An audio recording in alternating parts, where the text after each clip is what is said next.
Ang Santo Papa daw, ang 666? Madalas pong inuugnay ang argumento na ito sa ating simbahan na ang Santo Papa daw ay ang katuparan ng sinasabi sa Biblia na 666. Pero totoo kaya ito? Well, sa huling aklat nga po ng Biblia, may isa pong propesiya na matagal nang nagbibigay po ng misteryoso at takot sa maraming tao. Ito pa ay tungkol sa isang marka na tatanggapin ng mga tao sa huling panahon. At ayon nga po sa propesiya, kung wala ang markang ito, hindi ka makakabili o makakapagbenta. Isipin niyo po yon? Isang sistema kung saan ang ekonomiya ng mundo ay kontrolado ng isang marka. At ang markang ito ay kilala sa isang numero na matagal nang kinatatakutan at pinag-uusapan. 666. Sa aklat nga po ng Book of Revelation, ang markang ito ay tinatawag na Mark of the Beast. Sa loob nga po ng maraming siglo, ito ay isa sa pinag-uusapang propesiya sa Kristyanismo. May mga nagsasabi nga po na ito ay isang literal na marka. Ang iba naman ay naniniwala na ito ay simbolo ng isang sistema ng kapangyarihan. At may mga argumento din na pinapatungkol ang markang ito sa Santo Papa ng Iglesia Katolika. Sa modernong panahon nga po lalo pang dumadami ang tsorya tungkol dito. Ngunit sa gitna nga po ng lahat ng hakahakang at interpretasyon, isang tanong po ang patuloy na bumabalik. Ano nga ba talaga ang Mark of the Beast? Upang masagot po natin ito, kailangan muna nating balikan ang mismong talata sa Biblia kung saan ito unang binanggit. Sa lahat nga po ng propesiya sa Biblia, ang Mark of the Beast ay isa sa pinakamadalas po na pinag-uusapan. Sa loob nga po ng 2,000 taon, maraming theologians at scholars at Bible readers ang nagtangkang ipaliwanag ang kahulugan nito. Ang ilan po ay nakikita na ito bilang isang literal po na pangyayari na mangyayari daw sa hinarap. Now, balikan po natin ang verse na ito. Ang pinakamalinaw po na paliwanag ng Mark of the Beast ay matatagpuan po sa Revelation 13:16-18. Sa bahagi pong ito ng kasulatan, sinasabi po na, pinilit niya ang lahat ng tao, maliit man o malaki, mayaman man o mahirap, malaya man o alipin, na tumanggap ng mark sa kanilang kanang kamay o sa kanilang noo, upang walang makabili o makapagbenta maliban sa may marka, na siyang pangalan po ng halimaw o bilang ng kanyang pangalan. Narito ang karunungan. Ang may unawa ay bilangin ang bilang ng halimaw sapagkat ito ay bilang ng tao. Ang kanyang bilang ay 666. May tatlong mahalagang detalye po sa talatang ito. Una, ang marka ay inilalagay sa kamay o noo. Pangalawa po, ang marka ay konektado po sa kakayahang makabili at makapagbenta. Ibig sabihin po may kinalaman ito sa isang uri po ng economic system. Pangatlo po, may isang misteryosong numero na nauugnay dito. Ang numero ito ay 666. Sa loob nga po ng maraming siglo, sinubukan po ng mga Bible scholars na ipaliwanag kung ano ang kahulugan ng numerong ito. Isa po sa pinakaunang interpretasyon po ng numerong 666 ay ang simbolikong kahulugan nito.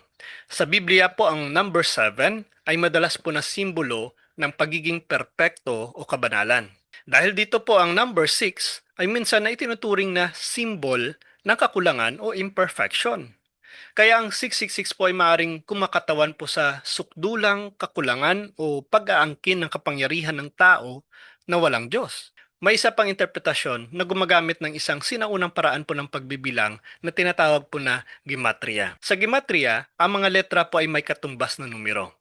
Sa pamamagitan po nito, may ilang scholars na naniniwala na ang numerong 666 ay maaaring tumutukoy po sa isang pangalan. Halimbawa na lamang po, may ilang historians nag-uugnay nito sa Roman Emperor na si Nero. Sa ilang paraan po ng gematria, ang pangalan po ni Nero ay maaaring magkaroon pa ng numerical value na 666. Dahil po sa matinding pag-uusig ni Nero sa mga Kristiyano noong unang siglo, may ilan po na naniniwala na maring ito ang tinutukoy ng simbolo. Gayunpaman po, hindi po lahat ng scholars ay sumasang-ayon sa interpretasyong ito.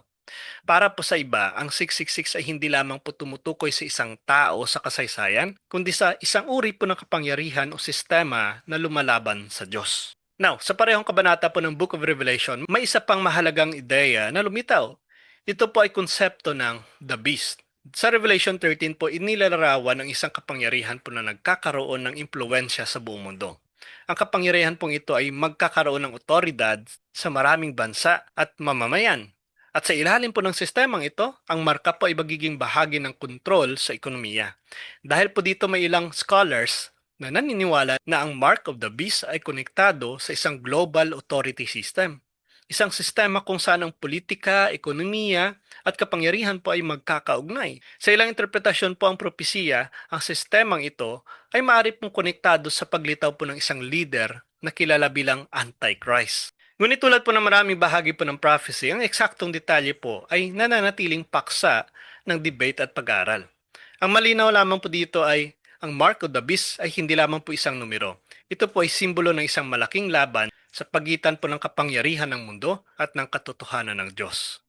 Now, sa loob nga po ng 2,000 taon ng kasaysayan ng Kristyanismo, maraming interpretasyon po ang lumitaw tungkol po sa Mark of the Beast.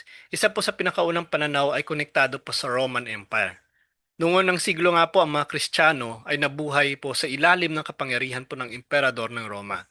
Sa panahon pong iyon, may mga emperador na humingi po ng pagsamba na parang sila ay Diyos. Ang pagtanggi po sa ganitong pagsamba ay maaaring magdulot po ng matinding pag-uusig. Dahil nga po dito may ilang Bible scholars na naniniwala po na ang mga simbolo sa Book of Revelation ay maaaring tumutukoy po sa mga pangyayari noong panahon po ng Imperyong Romano. Ayon nga po sa interpretasyong ito, ang beast ay maaari pong kumakatawan sa mapaniil na kapangyarihan ng imperyo. At ang marka ay maaaring simbolo po ng katapatan sa sistemang iyon. Ngunit may isa pang pananaw na tinatawag po na symbolic interpretation. Sa interpretasyong ito, ang mark of the beast po ay hindi lamang tumutukoy sa isang particular na imperyo sa kasaysayan. Sa halip po ito'y kumakatawan sa anumang sistema ng kapangyarihan na humihiling ng katapatan na dapat ay para labang sa Diyos. Sa ganitong pananaw po, ang propesiya ay hindi lamang tungkol po sa nakaraan o sa hinaharap. Ito ay tungkol sa patuloy na laban sa pagitan po ng katotohanan ng Diyos at ng mga kapangyarihan po na lumalaban sa Kanya. Now, sa modernong panahon, lalo pa pong dumadabi ang mga haka-haka tungkol po sa Mark of the Beast. Ito nga po ay madalas na pinapatungkol sa ating Santo Papa. Now, habang umuunlad nga po ang technology, may mga tao po na nagsisimulang ikinokonekta ang propesiya sa mga modernong sistema. May ilan po na nag-uugnay dito sa digital identification systems. Ang iba naman po ay nag-iisip na tungkol sa mga teknolohiya na maaari pong gamitin sa pagbabayad o pagkilala ng identity. May mga teorya naman po na lumilitaw tungkol po sa cashless economies o mga global financial systems. Dahil nga po sa binanggit sa Revelation 13 na may koneksyon ang marka sa buying and selling. Nagiging madali para sa ilan na ikonekta ang propesiya sa mga modernong economic technologies. Ngunit mahalaga pong tandaan dito mga ka-curious na ang isang napakahalagang prinsipyo po sa pag-aaral ng Bible prophecy ay ang mga interpretasyong ito ay maaring magkakaiba. Maraming mga respected scholars ang nagpapaalala po na ang mga simbolo sa aklat ng Book of Revelation ay hindi po dapat agad ikonekta sa bawat bagong technology o political event. Ang prophecy po ay nangangailangan po ng maingat na pag-aaral ng karunungan at pag-iingat po sa interpretasyon. Sa kasaysayan po maraming beses nang may mga taong nag-aakala na natukoy na nila ang eksaktong kahulugan ng simbolo ng Revelation. Ngunit sa paglipas po ng panahon, madalas na lumalabas na mas malalim at mas komplikado ang mga propesiya kaysa sa mga unang akala. Maliwanag po yan.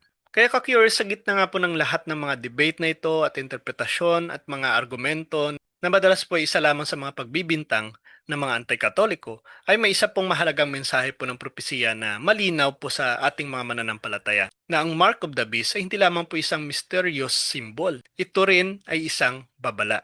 Ang babalang ito ay tungkol sa katapatan. Sa aklat nga po ng Book of Revelation, malinaw na ipinapakita na sa huling panahon ay magkakaroon po ng matinding pagsubok sa pananampalataya ng mga tao.